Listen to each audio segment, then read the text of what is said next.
Everyone, welcome back to my channel. कैसे हो आप सभी? आई एम श्योर कि आप सभी लोग ठीक होंगे। तो चलिए हम लोग आज का वीडियो स्टार्ट करते हैं।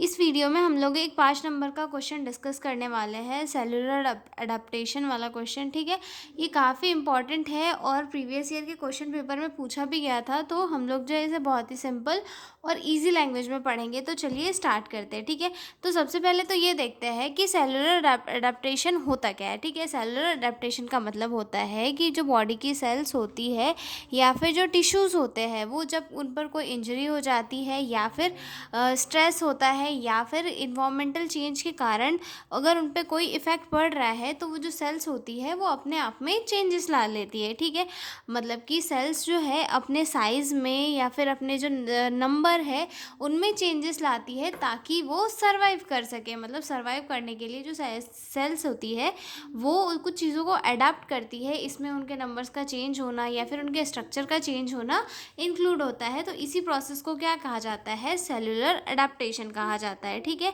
ये जो है चेंजेस जो है जब स्ट्रेस रिमूव हो जाता है तो उसके बाद में सेल्स अपने वापस जैसा स्ट्रक्चर था उस स्ट्रक्चर में वापस आ जाती है। जैसे कि हम लोग देखते हैं कि जब प्रेगनेंसी होती है तो उस दौरान पे जो फीमेल होती है उनका जो सेल्स होती है वो काफ़ी डेवलप हो जाती है। मतलब जो प्रेग्नेंट वूमन का जो हम बोल सकते हैं यूट्रस का साइज़ है वो बढ़ जाता है, लेकिन जब उसकी नीड ख़त्म हो जाती है, बेबी की डिलीवरी हो जाती है, उसके बाद में जो उसका यूट्रस का साइज़ है वो नॉर्मल हो जाता है। ठीक है, तो ये भी एक क्या है? सेलुलर अडेप्टेशन का एग्जाम्पल है। ठीक है, इंट्रोडक्शन से देखते हैं। Cellular adaptation refers to the changes that occur in cell in response to stress, injury और इंक्रीज डिमांड। ठीक है, सेलुलर एडेप्टेशन क्या है? एक ऐसा चेंज है जो सेल्स में होता है और किस कारण से हो रहा है? स्ट्रेस, इंजरी या फिर उस चेंज की डिमांड के कारण हो जा रहा है। ठीक है, these changes help the cells to survive in an altered environment. और ये जो चेंजेस है ये सेल्स को हेल्प करते हैं कि वो एक चेंज इन्वामेंट में भी सर्वाइव कर सके। ठीक है, these changes are usually reversible. If the stress is removed the cell can return to normal. और ये जो चेंजेस होते हैं ये रिवर्सिबल होते हैं, यानी कि जब स्ट्रेस रिमूव हो जाता है तब सेल्स जो है अपने पुराने वाले नॉर्मल स्ट्रक्चर में आ जाती है। ठीक है, डेफिनेशन देखते हैं हम लोग। Cellular adaptation is a reversible structural and functional changes in cells in response to physiological or pathological stress, allowing the cell to maintain its survival. Cellular adaptation क्या है? एक ऐसी प्रोसेस है जहाँ पर जो सेल्स होती है वो अपने स्ट्रक्चर में रिवर्सिबल चेंजेस करती है। किस लिए? ताकि वो सर्वाइव कर सके। और जब वो जो स्ट्रेस ख़त्म हो जाता है तब वो अपने जो नॉर्मल स्ट्रक्चर है उसमें वापस आ जाती है। ठीक है, यहाँ पर जो है वो किसी भी रीज़न से हो सकता है, चाहे वो फिजियोलॉजिकल स्ट्रेस के कारण हो सकता है या फिर पैथोलॉजिकल स्ट्रेस के कारण चीज़ें हो सकती है। ठीक है, अब इसके कुछ टाइप्स आते हैं जिसमें सबसे फर्स्ट आता है हाइपरट्रॉफी होता है, हाइपरप्लेसिया होता है, एट्रोफी होता है एंड मेटाप्लेसिया होता है। ठीक है, ये इसके 4 मेजर टाइप है। हम एक एक टाइप को जो है डिटेल में आगे पढ़ेंगे। तो चलिए चलते हैं।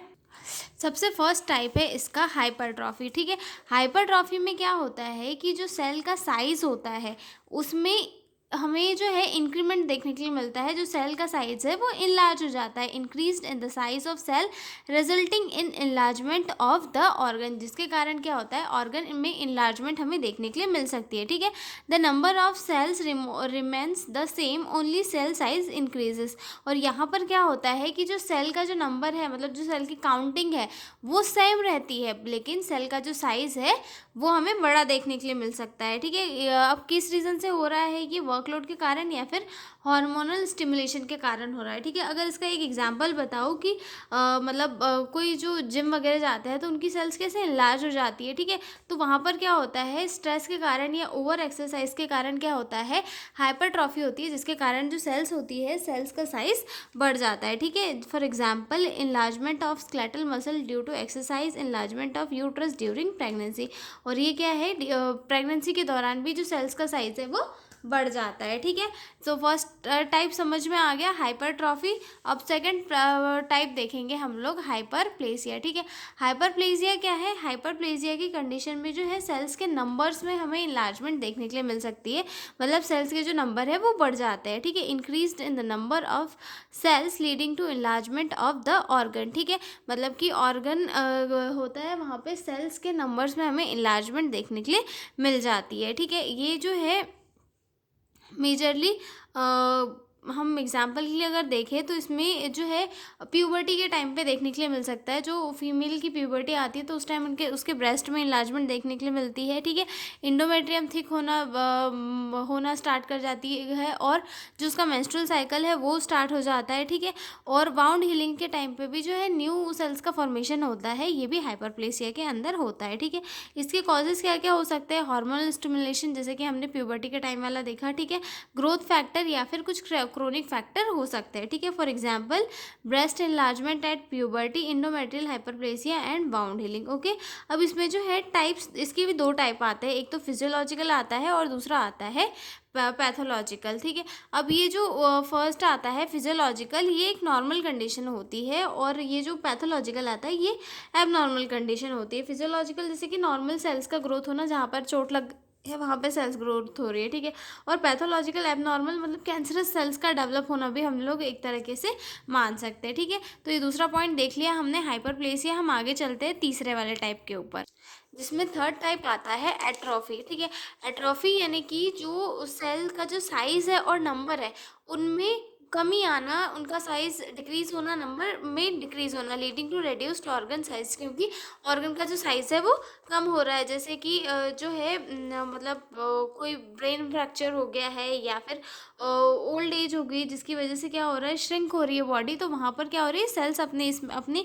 काउंटिंग और साइज में क्या होती है, कम होती है। ठीक है, decrease in size and number of cells leading to reduced organ size, मतलब ऑर्गन का साइज किसी रीज़न की वजह से डिक्रीज हो रहा है, जिसके कारण सेल का साइज और सेल के जो नंबर्स है उनमें भी हमें कमी देखने के लिए मिल रही है। ठीक है, उसके बाद आते हैं कॉजेज, जिसमें सबसे फर्स्ट आता है डिक्रीज वर्कलोड अगर कम हो गया है तो उसकी वजह से भी हो सकता है। ठीक है, लॉस ऑफ नर्व सप्लाई के कारण हो सकता है, डिक्रीज ब्लड सप्लाई के कारण हो सकता है, फिर माल न्यूट्रिशन के कारण भी हो सकता है और एजिंग के कारण भी हो सकता है। ठीक है, for example muscle wasting after fracture and brain shrinkage in old age. Okay, ये हमारा थर्ड टाइप हो गया। अब हम चलेंगे फोर्थ टाइप के ऊपर, जो है मेटाप्लेसिया। ठीक है, अभी मेटाप्लेसिया क्या होता है? मेटाप्लेसिया एक टाइप का जो है मेटाप्लेसिया एक टाइप का मैच्योर सेल जो होता है दूसरे टाइप के मैच्योर सेल में चेंज हो जाता है। मतलब एक टाइप का जो सेल होता है वो दूसरे मतलब यहाँ पे जो सेल है उसका टाइप चेंज हो जाता है। ठीक है, reversible changes where one type of mature cells is replaced by another type of